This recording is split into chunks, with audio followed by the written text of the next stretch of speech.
नमस्कार मेरे प्यारे बच्चों। आज हम पढ़ेंगे आपकी हिंदी की पाठ्य पुस्तक से पाठ 4 बालवीर अभिमन्यु। बेटा ये जो कहानी है इसमें आपने महाभारत देखी होगी। इसमें कौरव और पांडवों का युद्ध हुआ था कुरुक्षेत्र नामक स्थान पर, जहाँ पर कुरुक्षेत्र में ही श्री कृष्ण ने अर्जुन को गीता का भी उपदेश दिया था। तो चलो आओ हम इस पाठ को पढ़ें। कौरव पांडवों का युद्ध चल रहा था। कौरवों की सेना विशाल थी, यानी कि बहुत ज़्यादा थी, और पांडवों की सेना छोटी थी, परंतु फिर भी कौरवों को बुरी तरह मुंह की खानी पड़ी, यानी कि उनको हारना पड़ गया था। द्रोणाचार्य के नेतृत्व में कौरव पांडवों पर जोरदार हमला करते हुए उन्हें हर बार अर्जुन के तीरों की मार से पीछे हटना पड़ता, क्योंकि जो अर्जुन था वो बहुत बड़ा धनुर्धारी था, मतलब वो धनुष चलाने में बहुत निपुण था। इसको देखकर जो दुर्योधन था वो बहुत ही दुखी हो जाता था, चिंता हो जाती थी उसको कि अब हमारा हारना निश्चित है। दुर्योधन इस हार को देखकर चिंतित हो उठा। दुर्योधन ने हार को जीत में बदलने की योजना बनाई और शस्त्रक आदि अर्जुन को रणक्षेत्र से दूर ले गए। अर्जुन के लड़ते लड़ते दूर निकल जाने पर द्रोणाचार्य ने मैदान में चक्रव्यूह की रचना कर डाली। चक्रव्यूह को तोड़ने में केवल अर्जुन पारंगत होता है निपुण। जो अर्जुन था वो इस चक्रव्यूह को तोड़ने में क्या था, निपुण था। अन्य पांडव उसमें फंसकर निकल नहीं सकते थे तथा इस युक्ति से उन्हें पराजित किया जा सकता था, क्योंकि द्रोणाचार्य के बुद्धि कौरवों के साथ मिल गए थे। चक्रव्यूह को देखकर पांडवों में खलबली मच गई, क्योंकि उनके साथ अर्जुन नहीं था। भीम ने धर्मराज युधिष्ठिर से कहा, अर्जुन की अनुपस्थिति में हम चक्रव्यूह के द्वार तक को नहीं तोड़ सकेंगे। ऐसी हालत में तो हमें मैदान में बुरी तरह हार का मुंह देखना पड़ेगा। तो वो चिंताग्रस्त हो गए थे, मतलब कि इनको चिंता हो गई थी अब क्या होगा।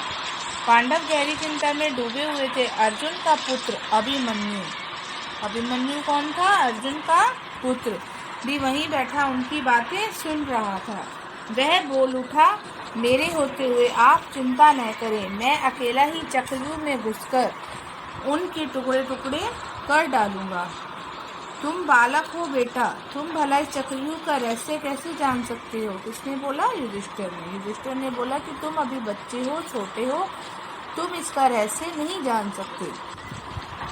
तो अभिमन्यु बोला, मैं जब माँ के पेट में था तब पिताजी ने चक्रव्यूह के बारे में उन्हें बताया था, परंतु वह उसके 6 द्वारों का रहस्य ही सुन पाई थी।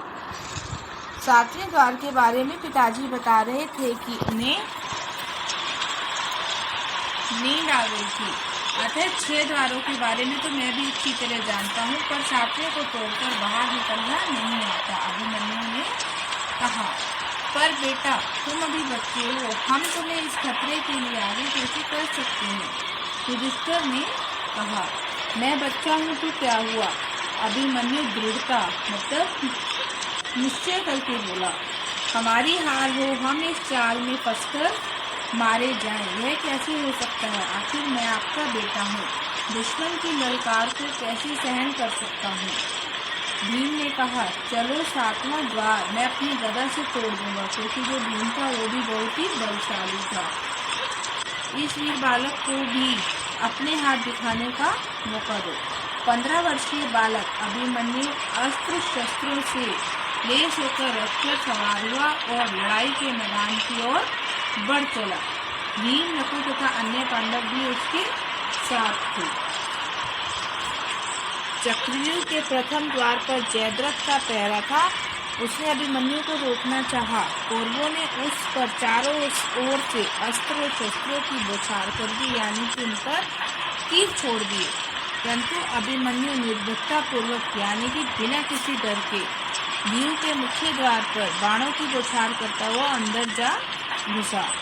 कर्ण, द्रोणाचार्य, शल्य तथा अश्वत्थामा आदि ने बालक को घेरना चाहा, परंतु वह बिजली की तरह उनके वारों को असफल करता हुआ आगे बढ़ता गया, क्योंकि वो भी अपने पिता की तरह भी धनुष विद्या में निपुण था। अभिमन्यु एक के बाद एक दूसरे द्वार को भेजता गया, यानी कि उन पर बाणों की वर्षा करता गया। अपने बाणों की बौछार से उसने कौरवों के छक्के छुड़ा दिए। वह द्वारों का रहस्य व रास्ते जानता था, अतः इधर से उधर पहुंचकर कौरवों पर तेज प्रहार में, यानी कि अपने बाणों से उन पर तेज प्रहार करता रहा। कौरवों की सेना बुरी तरह मरने लगी। अभिमन्यु ने चक्रियों के 6 द्वारों के प्रहरियों के छक्के छुड़ा दिए, परंतु अंदर वह अकेला था, बाहर से उसकी सहायता के लिए कोई नहीं आ सकता था। दुर्योधन यह जानता था कि अभिमन्यु 7वें द्वार मतलब द्वार का रहस्य नहीं जानता, अतः वह बाहर नहीं निकल सकता था। उसने व्यूह के प्रहरियों को ललकारा, एक साथ मिलकर इस बालक को घेर लो, अन्यथा हम सबकी मौत निश्चित है, यानी कि हम सब इसके हाथों से मारे जाएंगे। कर्ण आदि एक साथ बालक अभिमन्यु पर टूट पड़े, परंतु वह अकेला बालक कौरव योद्धाओं को जोरदार टक्कर दे रहा था। द्रोणाचार्य ने संकेत दिया, जब तक इस वीर बालक के हाथ में धनुष रहेगा, यह हम सबके छक्के छुड़ाता रहेगा। फिर क्या था, कर्ण ने उनकी धनुष की डोरी काट दी। एक योद्धा के तीर से अभिमन्यु का घोड़ा धराशायी, यानी कि वो नीचे गिर गया। निहत्था हो जाने पर वीर बालक ने रथ का पहिया निकाला और उसी से दुश्मनों पर टूट पड़ा, क्योंकि उसके बाण की जो धनुष की जो डोरी थी वो टूट चुकी थी। उसको गुस्सा आ गया और उसने अपना पहिया निकाल लिया। कौरवों ने एक सैनिक के पीछे से अभिमन्यु के सिर पर गदा का जोरदार प्रहार किया, यानी कि वार कर दिया। इस प्रकार अभिमन्यु वीरगति को प्राप्त हुआ, मरकर भी अभिमन्यु अमर हो गया। वीरता के इस इतिहास में उसका नाम स्वर्ण अक्षरों में अंकित है, यानी कि सोने के अक्षरों में उसका नाम लिखा गया है। मरकर भी वो अमर हो गया था, क्योंकि उसने फिर भी मेरी वीरता के साथ उनका डटकर मुकाबला किया। धन्यवाद।